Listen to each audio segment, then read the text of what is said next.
Hi everyone, and thanks for looking on the video. Today I decided to take a little ride up one of my old rides down in Saratoga when I used to live down in Cupertino. My buddy Jung and I used to go up Highway 9, and it was sort of our kind of a sort of the standard ride. We used to do this, and it was a good ride.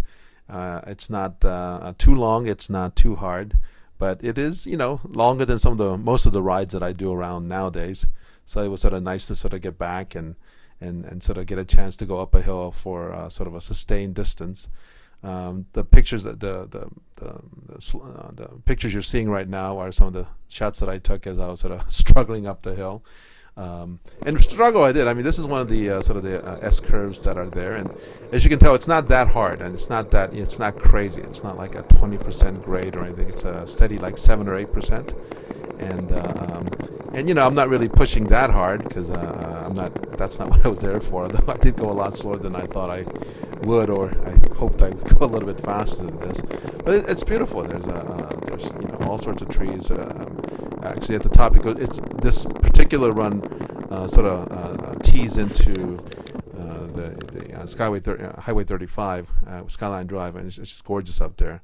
But as you can tell, this is one of those places where you're just sort of going along, and actually the traffic wasn't that bad either. It's kind of interesting. I started riding at about 4 something in the afternoon, and I really thought I could sort of get this ride in.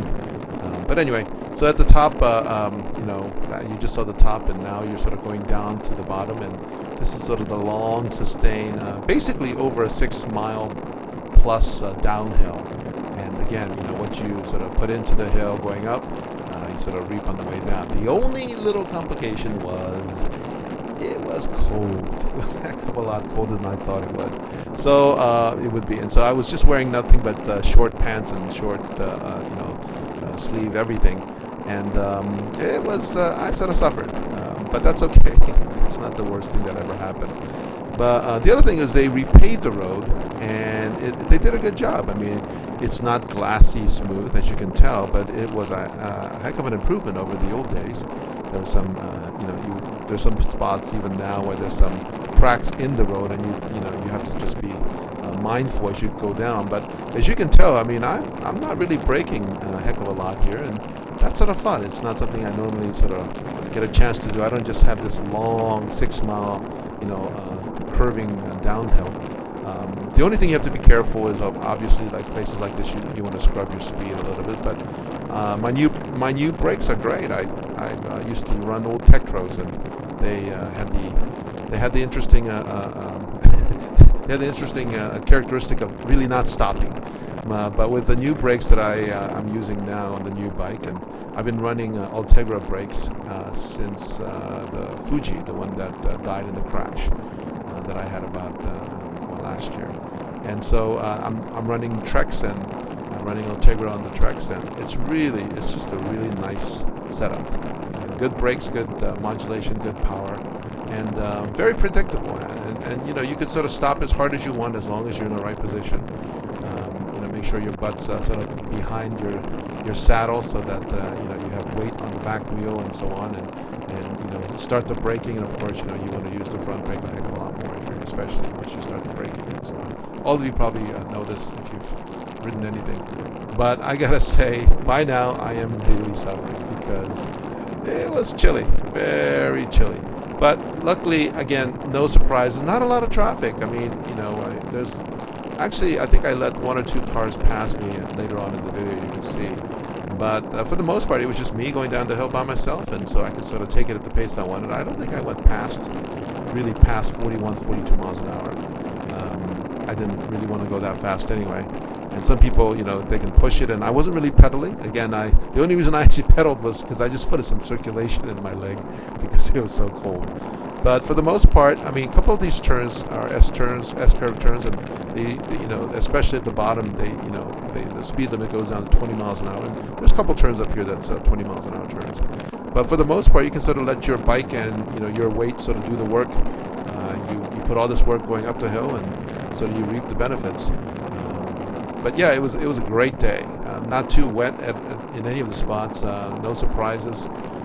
In fact, when I got to the parking lot, I was pretty much empty. I think there was one hiker one set of hiker, and they were just starting to, maybe doing an evening hike, and they're going off.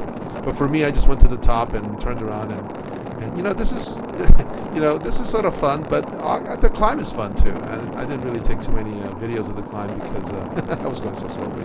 I was hoping I could sort of finish the whole thing, the climb part, in an hour. And I don't know. Maybe I was sort of, maybe I had a lot more optimism than I should have, but it took a little bit longer than that. So it is sort of a twilight ride down, but it's gorgeous, and you can see I'm sort of pushed over on one side to the other as I take these curves, because I'm going fairly fast. I'm definitely over 35 miles an hour for most of the ride, and I think there's that guy, and he actually waved. It was very nice. He knew that I had pulled over for him, and said a little road courtesy there. But it's a great place to ride, and if you ever get a chance, Highway 9, starting from Saratoga. In fact, you can have a nice lunch or dinner down in Saratoga, or breakfast, and then go up the hill and come down, or just keep on going past the Big Basin. It's one of the premier rides as far as I'm concerned, because it'll take you all the way to the Pacific Ocean, and you can dip your wheels in the water if you want. I don't I think I've done that, gone that far maybe once or twice, and it was all in conjunction with riding with John and a couple friends. But for the most part, I think this is pretty much enough. It's not a lot of miles. I think this whole ride was probably 14 miles only, and because I actually parked in Saratoga when I used to live in Cupertino. I get a couple more miles because I used to ride from the house.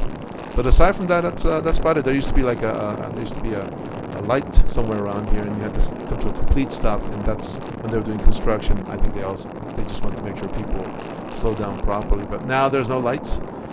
It's the way it should be, up and down. It's just you and your ride. And for the most part, people are very, they know the roads. People ride here. They do it all the time. Motorcycles, cars, cyclists, and so on. But I highly recommend it. And so anyway, enjoy the rest of the ride.